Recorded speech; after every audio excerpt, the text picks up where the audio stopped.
If you're like me, you have a living will. And if you're like me, you probably have no idea where you put it. And if you're like me, you have only the vaguest recollection of what you put down.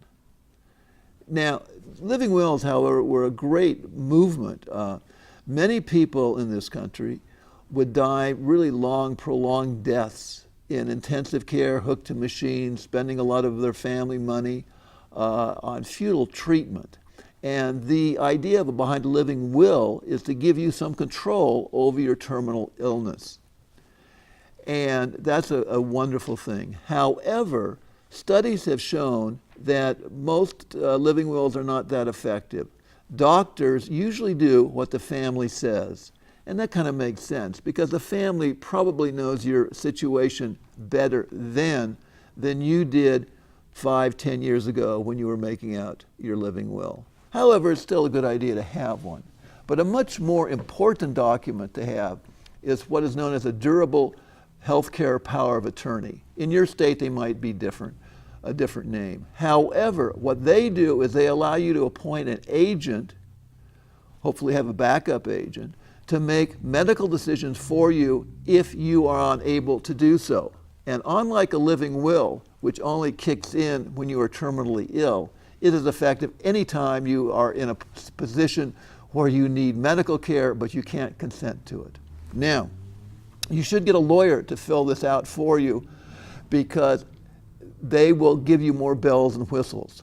Your agent can come to the hospital and shout at the doctors to make sure you're getting the kind of treatment that you wanted to get. When you're talking to your lawyer, before you talk to your lawyer, you should have a clear idea about who you want to have as your agent and maybe your backup agent. A lot of people kind of routinely put down their spouse. Probably that's not the best of ideas because think down the road when you might have to actually use this, maybe your spouse will not be in any condition to make rational decisions or to shout at the doctors.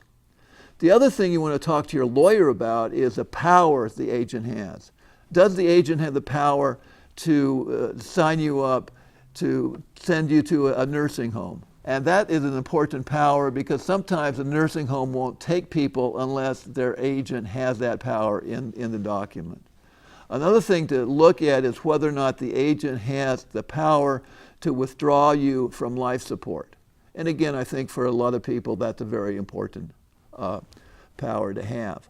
Now, the most essential thing with a healthcare power of attorney is to actually spend some time talking to your agent, telling them what you want and what you don't want.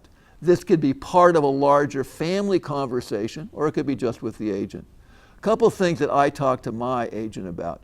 First of all, you got to insist from the doctors to get a prognosis. Is this a terminal condition or not? Oftentimes doctors, for many reasons, don't like to give bad news. So you got to push them. One thing that's true about hospitals is there will probably be several different doctors caring for me because of different conditions. So part of my agent's job is to find out who's in charge and to find out what the prognosis is. Now, if the prognosis is good, then I'm going to be coming home. What I would want them to do is to talk to the doctor about what kind of condition am I going to be in. Many people just think about, I don't want this condition, or I don't want this treatment, I don't do this treatment, don't do that. What I advise you to do is to think about what kind of life you want to have. I, for example, told mine, I'm perfectly happy to live in a wheelchair and have certain disabilities. What I would not like to live if I no longer knew my family, my friends, or could no longer keep abreast of current events. That would be my choice. Another thing I told my agent was to insist that I got enough pain medication. I'm a wimp. Some people will say, no, I'd prefer not to have a lot of pain medication because that will make me less conscious of what's going on. But I told mine, get that pain medication. And the last thing is, if it is a bad prognosis, I told my agent that I would prefer, all things being equal, to die at home in hospice. So that's a healthcare power of attorney. Now, what if you don't have a healthcare power of attorney? Well, most states have a Family Agency Act that says will appoint someone that will make that decision will act as your agent. The problem with the Family Agency Act and why you should actually have your own health care power of attorney is that the Family Agency Act may not name the kinds of people that you want to represent you. For example, most of them start with your spouse and then your kids. And again, maybe your spouse is not a good idea. And for a lot of people, if they're unmarried, for example, or if they're a gay couple, they're not going to be listed on that list, the Family Agency Act. So it's important to name your own agent and again, speak with them. Another document I'll briefly describe to you is known as a DNR, Do Not Resuscitate Order. Several years ago, a friend of mine who was a physician came to my elder law class and explained that when he was in the hospital, part of his job was to convince elderly patients to sign a DNR. And my students were really shocked when they heard that, and I was kind of shocked. And they were saying, that's horrible, you're getting people to kind of consent to their own death. And the doctor listened to them for a while, and he finally said, have you ever actually seen what we do when we resuscitate someone? And they said, yeah, we've seen it on television. You run in and you zap somebody, and then they get better. And in fact, I think it was a study that showed that 90% of the people that are resuscitated on television get better. In real life, it's like 20%. And of that 20%, a lot of those people die fairly shortly in any event.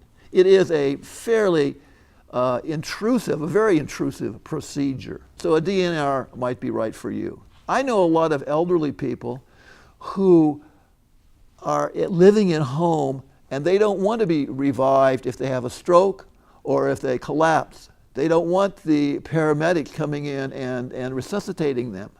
So what they do is they have a DNR form that they fill out and they put in the freezer of their refrigerator. And a lot of paramedics will probably look there. Another way to deal with that problem, and I'm not really advising this, but some elderly people will advise the people that are taking care of them, look, if I collapse, don't phone 911 real quick, because I don't want the paramedics to come and revive me. My time is up, my time is up.